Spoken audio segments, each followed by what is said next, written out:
Assalamualaikum warahmatullahi wabarakatuh. Perkenalkan, nama saya Hidayatul Fitriani dari mahasiswa Universitas Nahdlatul Ulama Blitar semester 5. Di sini saya akan memaparkan mengenai teks anekdot. Simak kelanjutannya.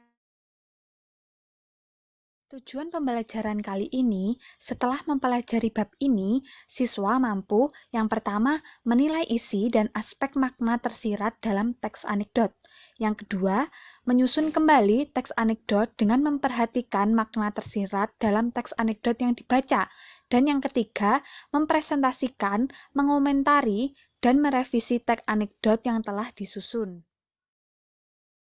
Teks anekdot adalah cerita singkat yang menarik karena lucu dan mengesankan, biasanya mengenai orang penting atau terkenal dan berdasarkan kejadian yang sebenarnya. Orang-orang penting yang diceritakan dalam teks anekdot bermacam-macam, seperti tokoh politik, sosial, dan agama. Sementara itu, peristiwa yang diceritakan dalam sebuah anekdot merupakan peristiwa nyata dalam kehidupan sehari-hari. Teks anekdot tidak hanya cerita singkat yang menarik, humor, dan lelucon, tetapi juga dapat menjadi sarana menyindir atau mengkritik pemerintahan maupun tokoh politik, sosial, dan agama. Mengidentifikasi makna tersirat dalam teks anekdot.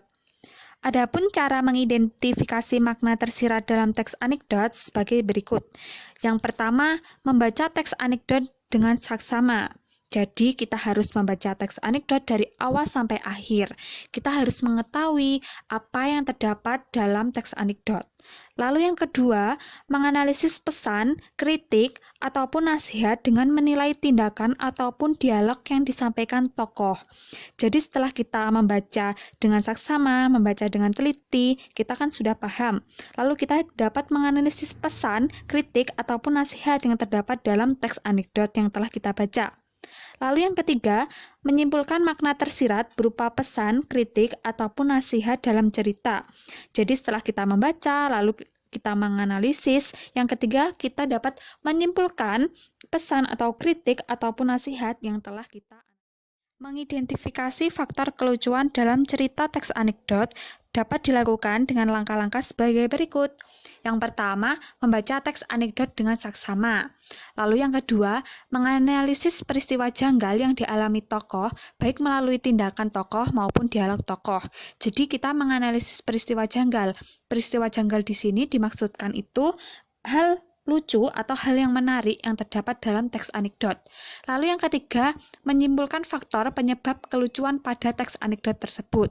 Jadi setelah kita menganalisis, kita dapat menyimpulkan peristiwa yang menarik atau peristiwa janggal atau faktor penyebab kelucuan yang terdapat dalam teks anekdot yang telah kita baca. Terdapat teks anekdot yang berjudul KUHP. Suatu hari, seorang dosen sedang memberi kuliah tentang hukum. Dosen bertanya kepada Dirga tentang KUHP. Dirga, apa yang kamu ketahui tentang KUHP? Dirga pun menjawab, KUHP itu kasih uang habis perkara. Dosen pun menjawab, jangan ngawur, tolong jawab yang benar. Dirga pun menjawab, kenyataannya kan seperti itu, Pak. Banyak praktik sogok-menyogok, masuk penjara asal punya uang bisa cepat bebas. Faktor kelucuan pada teks anekdot tersebut itu saat Dirga menjawab singkatan dari KUHP itu kasih uang habis perkara. Kenyataannya singkatan dari KUHP itu Kitab Undang-Undang Hukum Pidana. Aktivitas peserta didik. Yang pertama, pergilah ke perpustakaan.